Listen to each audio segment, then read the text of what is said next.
Cameron Slater is trying to run the same operation again. The pattern is not subtle, and it is not new. He takes a dispute and floods it with insinuation, drips selective material into the public, and writes as if everyone else is hiding the truth. In reality, it is a pressure tactic designed to force a narrative into existence. My motivation for doing all of those things was because I could.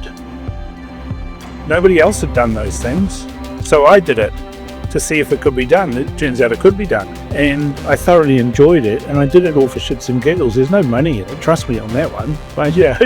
This time, he aimed it at the Manukau Urban Māori Authority. He tried to frame an employment dispute as a scandal, and the attempt failed, not because the story was too complex, but because the country had already learned what he does. Here is what Slater pushed. An internal clash at Muma involving union organiser Matt McCartan and Chief Executive Tania Rangihiwa, who is married to Labour MP Willie Jackson. He framed it as an institutional dysfunction and political interference, publishing internal documents, hinting at suppressed reviews, and wrote as if a cover-up was already underway. He treats an allegation as conclusion, treats normal organisational processes as evidence of concealment. He builds a suspicion first, then demands everyone else reacts to the suspicion as if it is proof. This is not newsroom standard reporting, and Slater only knows one way to do it: escalation. This is how the machine is meant to work. If he can generate outrage quickly enough, he can drag everyone else into the frame. However, he overreached. Slater used misogynistic language to describe Rangihiwa. This is how he has always tried to bend an audience, not by proving a claim, but by degrading a target and daring others to join in. Waitea News General Manager Matthew Tukaki shut that down publicly.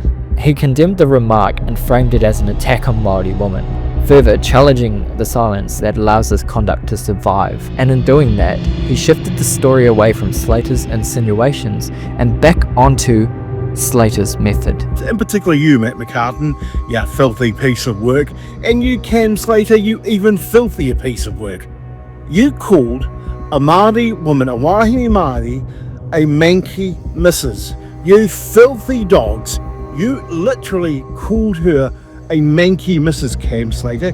You should hang your head in toxic, veritable, misogynistic swine swill, because that's exactly what you did. You should apologise to Tania Rangihiwa. You should apologise to every woman in society today, because I'll tell you what, the women I know are nobody's manky Mrs. ya scumbag. And this is what we're dealing with, everyone. We're dealing with the toxicity of a filth-encrusted pack of heathens that should be called out at every opportunity. This is what happens when a smear campaign meets resistance instead of oxygen. Slater's campaigns rely on mainstream repetition. It's a form of fuel for his narratives. He writes to provoke, then waits for bigger outlets to repeat the frame, even if they're trying to be balanced, because repetition spreads the contagion. But this time, the press refused to play the role. Coverage outside Slater's ecosystem was limited, and most outlets did not adopt its framing or amplify the leaked materials. Mr. McCartan was an employee of Muma in an HR role, a very high-powered, if you like, leadership role. He left the organisation and there was a bit of a cloud under which he left, to be frank. And then came all these allegations of personal grievance that Matt McCartan was about to walk into the Employment Relations Authority and file 19 personal grievances. Well, we've been here before with Mr. McCartan where he's made that allegation, nothing's eventuated from it. To let everybody out there know that while we are vigorously defending out the attacks on us through the legal process, we will also stand up for what is right. And this is an organisation, Dale, as you know, that has been built on workers' rights. And so when you have a man who comes in and tries to say that we are the most toxic, worst employers and our CEO is a bully, we will absolutely stand back and say, absolutely not. Your lies have to stop. People in Slater's close orbit tried to push it as urgent public interest reporting, but it went nowhere. The story stayed trapped in a small ecosystem. If this all sounds familiar, it should. Whale oil was not an accident of the internet. It was rather a political weapon. It sat inside an influence network that traded on leaks, reputational destruction, and coordinated pressure. That is why 2014 mattered. It revealed the mechanics and the relationships that fed them. The public saw behind the curtain, and Slater's influence never recovered. But Slater never stopped trying. He simply moved platforms and rebranded. But the mechanics have always stayed the same. And this is where the record becomes definitive.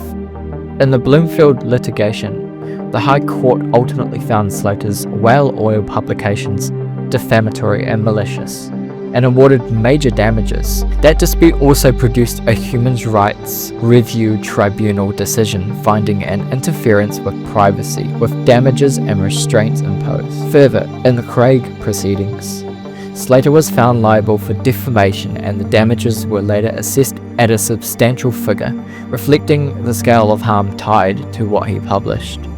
These are repeated legal findings that Slater's work crossed lines.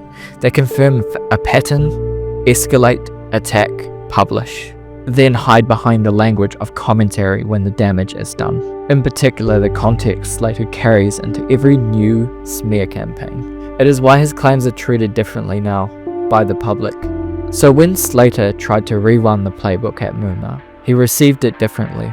The organisation did not panic, and it pushed the dispute towards the Employment Relations Authority, where employment issues are meant to be tested.